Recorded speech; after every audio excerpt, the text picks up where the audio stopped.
नाच चाहिए छो झुमका के छोड़ी जब नाच चाहिए छो झुमका नाच चाहिए छो झुमका के छोड़ी जब नाच चाहिए छो झुमका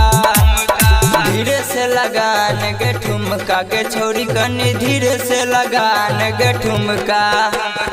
धीरे से लगाने के ठुमका के छोड़ी कनी धीरे से लगाने के ठुमका नाच चाहिए छो झुमका के छोड़ी जब नाच चाहिए छो झुमका धीरे से लगाने के ठुमका के छोड़ी कनी धीरे से लगाने के ठुमका धीरे से लगाने के ठुमका के छोड़ी कनी धीरे से लगाने के ठुमका धीरे से लगाने के ठुमका के छोड़ी कनी धीरे से लगाने के ठुमका।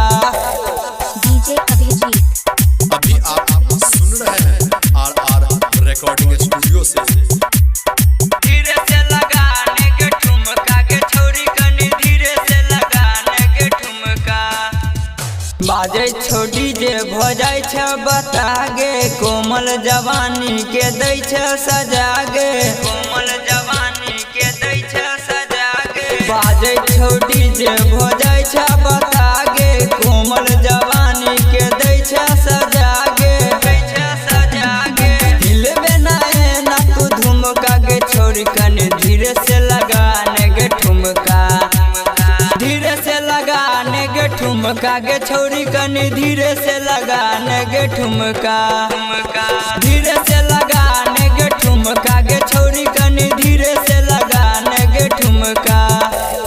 DJ Abhijit. DJ Abhijit.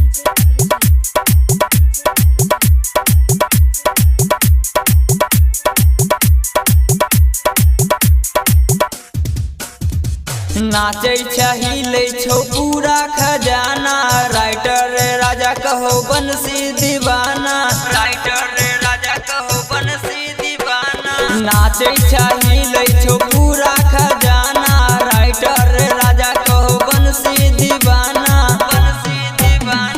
Mood ना है ना तू बमका के छोरी तू मूड ना है ना तू बमका